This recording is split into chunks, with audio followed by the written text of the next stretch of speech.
અને જ્યાં ભૂંડી જાય ભૂંડી અત્યાર સુધી જે સ્થિર બેઠો હતો એ દીવાન કૂદીને મેદાન આવી ગયો. બોલો કારે હરેલો નહીં દીવાન હો મારાની મૂર્તિની જેમ જે બેઠો હતો એ દીવાનને ભાન ન રહે. બોલો આમાં નાસવું પડે ને નસાય જાય.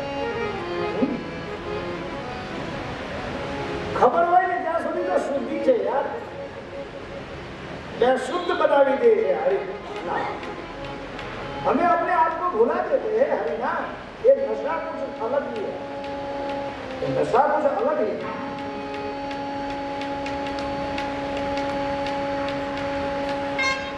जीवन આવી પોતે ગાજવા માંડ્યો. આખા જૂના કરતા વાહ પ્યારા વાહ નવાબે તાળીઓ પાડી. બોલો તાળી પાડી નવાબે.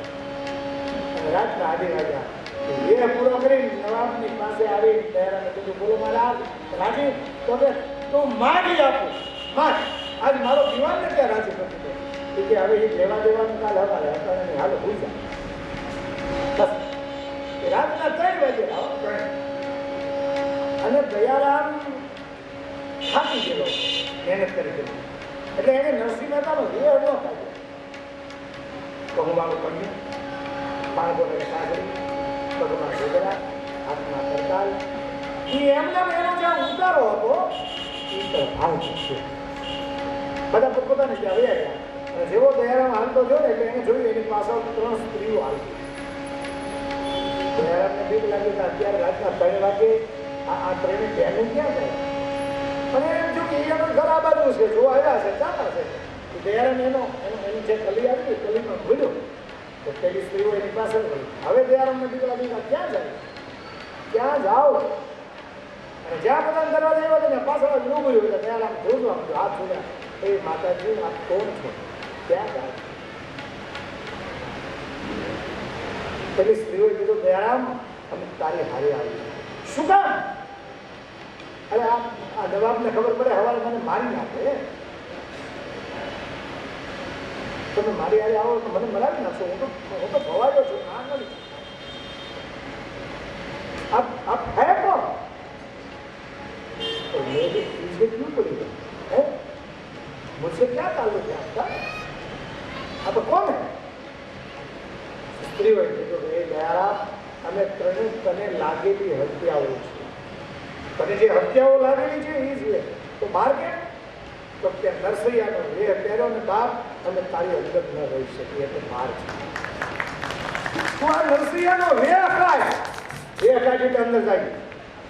નરસૈયાના વેહની તાકાત તમે જુઓ. અંદર લાગેલી હત્યાઓ બહાર આવી ગઈ. દયારામે કીધું કે વેહ પહેર્યો અંદર ન આવી ગયો તો નહીં તો હવે આજીવન વેહ ઉતારવાનો જ નથી.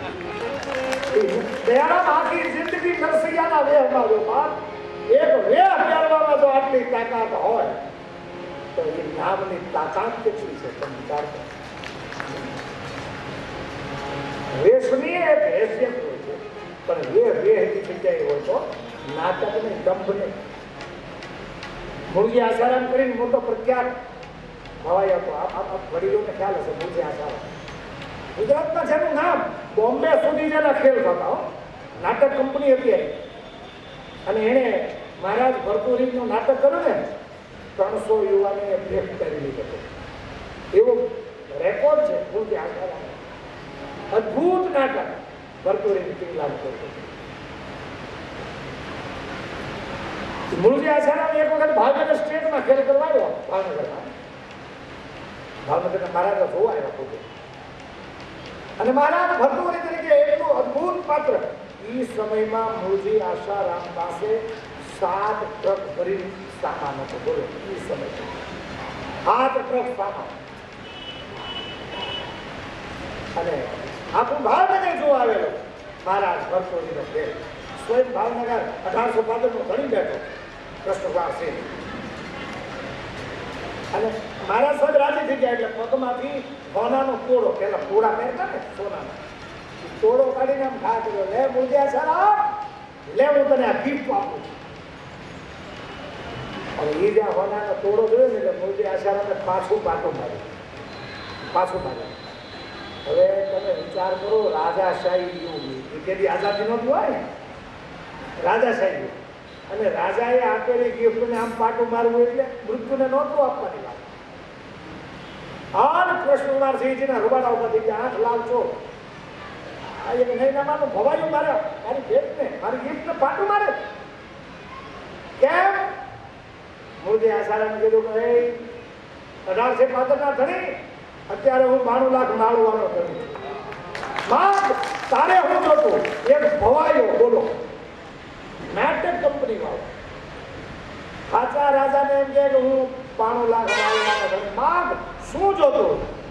અને આના રૂવાડા આવવા ભગવાન કે જીવ કે પેલા મારા ભાવના કે હદ છોડી દે કે મારી નાખી દી નો ઉભા આમ ખેલ ચાલુ પાછળ બધો સામાન ભરાવા વહેલા 4 વાગે ખેલ પૂરો થયો ને કે સામાન ભરે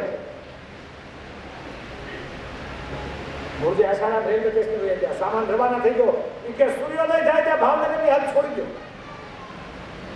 અને અહીંયા મહારાજ સાહેબ ઘેર્યા આમ આમ આટા માર્યો ક્રોધમાં ભયંકર ક્રોધ ये नाटक कंपनी वाला ने मेरा अपमान किया दर्द था भीतर से मेरा इंसल्ट किया क्या भावनगर सर स्टेट હતા એના મારાને ચાલી ગયા એને મહારાજે પૂછ્યું શું થયું કાંઈ ઉપાધિ છે વિપત્તિ આવી છે સડાઈ આવી છે કાંઈ ટેન્શન છે તો આટલા બધા અપસેટ કેમ છે? મહારાજે બધી વાત કરી મેં આવી રીતે રાજી થઈને ગિફ્ટ આપી ભવાઈ પાછી નાખી મહારાજે હસવા લાગ્યા બોલે મહારાજ હા ખોટું નહીં લગાડતા પણ એ ભવાયો સારો મહારાજ ભરતુરીનો ખેલ પકડીને જો ભીખ માંગતો હોય તો એ તમારા પૂર્વજોનું અપમાન છે અપમાન. એ કેટલી મારી વિચારધારાનો માણસ કે એને વે ભવાયો છે વે ભરતુરીનો પહેર્યો પણ ભીખ નથી નાખી એમ જે વે પહેર્યો ને બાપ એને નિભાવી દેવો જોઈએ. આપણે બધા નાટક કંપની વાળા છીએ ને કોઈના બાપ કોઈના પતિ કોઈના ભાઈ આ બધા નાટક જ છે પણ બરાબર નિભાવે સાચી રીતે નિભાવે છે.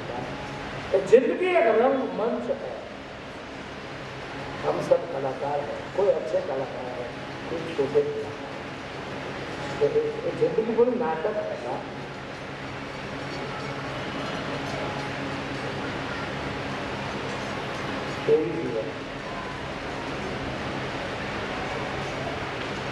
नारदजी શું કામ પ્રશ્ન કરે? નારદજીના જીવનનો બહુ હોય. ગંગાના ઘાટ ઉપર ગયા તો એને ધ્યાન ના દીધું. સંતનું સદગુરુનું સાનિધ્ય કેટલું પવિત્ર હોય શ્રાપની ગતિ કુંડિત થાય. આપણે વાત કરતા નારદનો શ્રાપ એ અટકી ગયો દક્ષિણો આપેલો અને નારદ આંખો બંધ કરીને ભજનમાં બેસી ગયા સાધના બેસી ગયા. 12 વર્ષ વીતી ગયા અને 12 પૂરા થાય તો યોગ પામી ગયા. ઇન્દ્રને ઉપાધિ થઈ ઇન્દ્ર સ્વર્ગ કે માલિક ઇન્દ્ર કોઈ તપ કરે ને તપ સાધના એટલે ઇન્દ્રને બહુ ઉપાધિ થાય. બોલો એવું શાસ્ત્રોમાં લખ્યું તમે સાધના કરો એટલે દેવતાઓ તમને હેરાન કરે. હવે આ દેવતાઓ હારા માના કરે મારી દ્રષ્ટિએ તો મને આવા વિચાર આવે. બોલો તમને જેવા લાગે એ દેવતા એટલે કોણ ખબર થાય? અહીંયા હારા પુણ્ય કરે ને એટલે એને સ્વર્ગમાં સ્થાન મળે. બાકી અહીંયા જે ઉપાધિ હોય એની ઉપાધિ ત્યાં હોય. અહીંયા બીજા લીડા હોય ડાફોડા એ ત્યાં થોડા હકડી વિચારધારા એની રીત હોય બાપ એ તો એના પુણ્ય. આપણે ત્યાં શાસ્ત્રોમાં સ્કીમ છે પુણ્ય કરે તો સ્વર્ગ મળે. બરાબર સમજી લેજો. ધર્મના આચરણથી સ્વર્ગ પહેલું સૂત્ર. ધર્મથી સ્વર્ગ જ્ઞાનથી મોક્ષ. જ્ઞાન કર જેને ભાઈ ને એને મોક્ષ મળે એમાં ભગવાન ને મળે છે. ધર્મથી સ્વર્ગ જ્ઞાનથી મોક્ષ. ધર્મ એટલે વિરુદ્ધ જોગ બધું જ્ઞાન જ્ઞાન મોક્ષ પદ વિરુદ્ધ બખાર. તો ભગવાન ક્યાં મળે? એનો ત્રીજો રસ્તો ભક્તિથી ભગવંતની પ્રાપ્તિ થાય. ભક્તિ આ જીવનમાં ભક્તિ આવી જાય ને તો ભગવંતની પ્રાપ્તિ થાય. અને ભક્તિ જેના જીવનમાં આવે એના જીવનમાં બધા સુખ આવે. બધા સુખ. ભગવાન રામજી લખનને એમ પાતળનું તમ સુખ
ભગવાન શ્રી રામ લખનને સમજાવે, હે લખન, હે બાપ, ભક્તિ બધા સુખનું મૂળ છે, પણ એ મળે ક્યારે?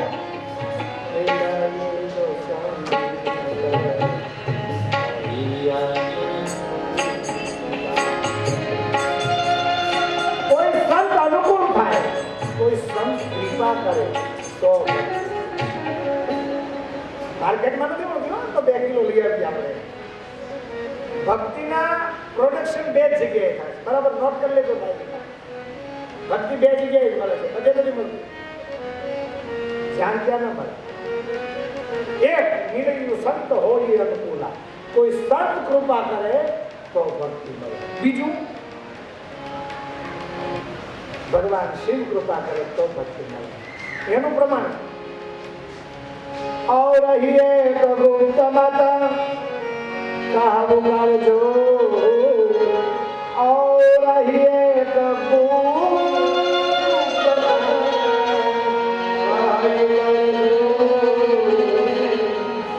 शंकर भजन बिना नर आवे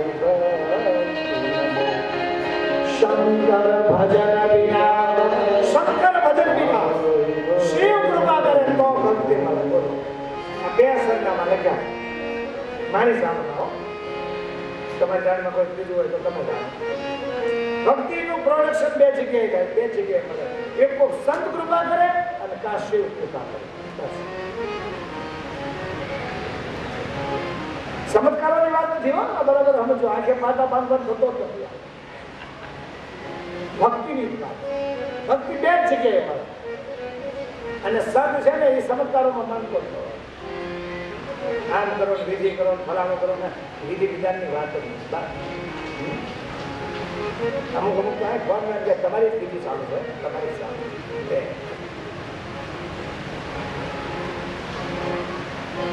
છેતરવાની વાત સમજ્યા છતાં છેતરા છે તું એકલો. બીજાને છેતરવા શું કામ? ખોટું કરવું હોય તો છેતરવું પડે ને. સત્યનું આચરણ કરો. સત્યના પેટે નિર્ભયતાનો જન્મ થાય છે બાપ. સત્યના પેટે નિર્ભયતાનો જન્મ થાય. તમે સત્ય હોય ને પછી કોઈની બીક નથી, કોઈના બાપને મારી પાસે સત્ય હોવું જોઈએ. પૂરતા બીક કોને લાગે? ખોટું હોય ને. 1 + 1 = 2.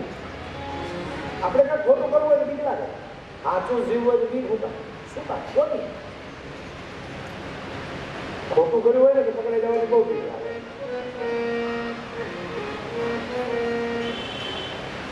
પણ સાચું કર્યું હોય ને પછી કોઈની બીક નથી થાય. સત્ય ના પેટે નિર્ભયતાનો જન્મ થાય.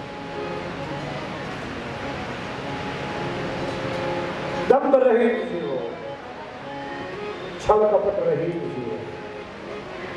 કમસે કમ તમારી શ્રદ્ધા હોય ત્યાં તો છલ કપટ બંધ કરો.